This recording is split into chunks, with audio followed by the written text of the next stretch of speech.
As you all know, I am in pursuit. Yan. Ako po ay naghahanap ng product na makapagpaputi ng aking kilikili. So far, ang ginagamit ko is yung Dio Not Deodorant. Kaso, little by little, ayun yung pinaka-armpit ko. Little by little ay medyo naglalighten naman siya pero sobrang bagal. And one thing I don't like about the Deonat is yung scent niya at feeling ko dahil doon ay medyo nagkakaroon ako ng body odor. So, parang feeling ko gusto ko na siya itigil. Pero,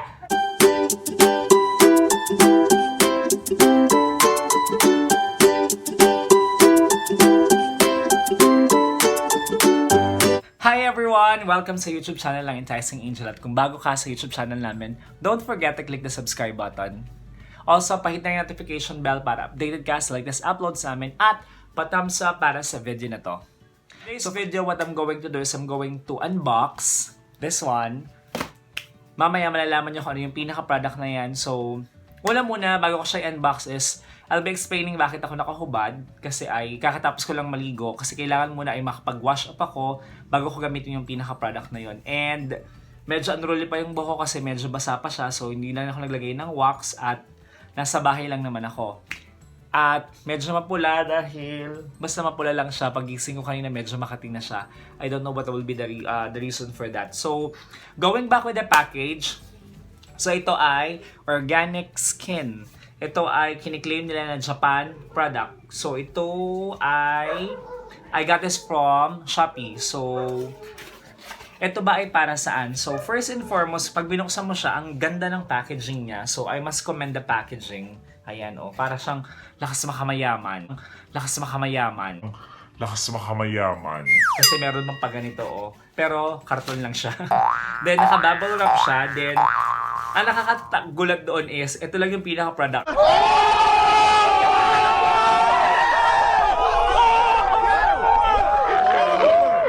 Ganyan lang siya kalaki. Tapos ang laki-laki ng box niya, di ba?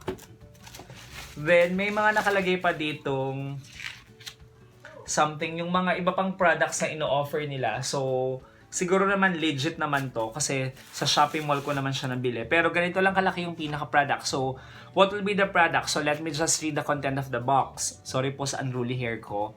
So, Organic Skin Intensive Whitening Underarm Cream. So, as you all know, I am in pursuit. Yan. Ako po ay naghahanap ng product na makapagpaputi ng aking kilikili.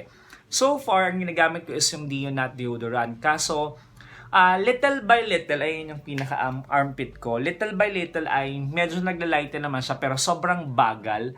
And one thing I don't like about the Deonat is yung scent niya at feeling ko dahil doon ay medyo nagkakaroon ako ng body odor. So, parang feeling ko gusto ko na siya itigil.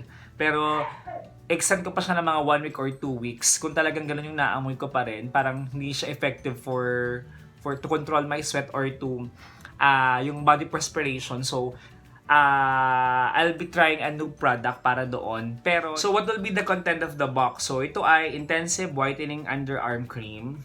So, ingredients niya will be medyo technical, pero it has virgin coconut oil, aluminum vitamin C, yun yung ibang mga nakalagay dito, and sad to say, meron siyang alcohol, and the direction for use daily at night after washing,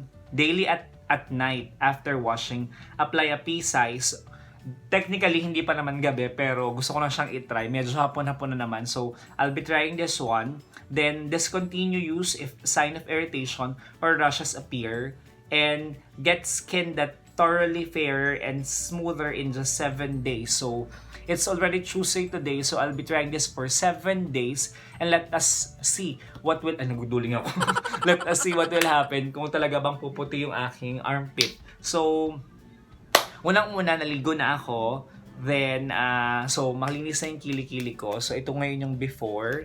So, after 7 days, let us see again kung ano mangyayari. So, opening the box, yung pinaka-box talaga ng pinaka-product. So, ganito lang siya kalaki. Yan. Bote. So, mas hygienic as compared with plastic. Feeling ko mas hygienic pag ganito.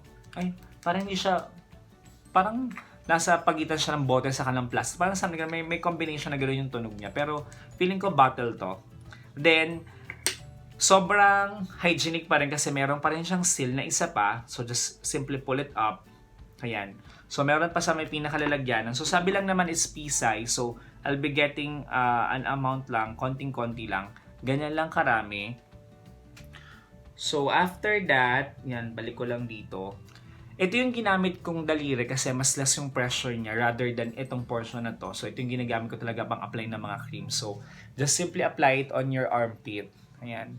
Idadab-dab ko lang muna siya tapos saka ko na lang siya ayan, ikakalat afterwards. In all fairness, sabango siya ha. Words. Scent. Parang nga siyang deodorant na. Hindi ko na kailangan mag-deodorant for this. Ayan. Ano yung amoy niya? Hindi ko ma-distinguish yung amoy niya pero sobrang nice talaga ng scent niya. Sobrang nung amoy niya. Yan.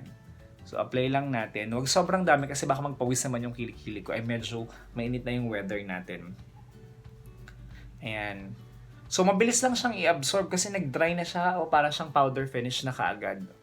Then, after that, sa may kabilang portion naman, meron siyang parang may konting-konti lang naman na parang may tingling sensation ng konti. Konti lang naman. Hindi siya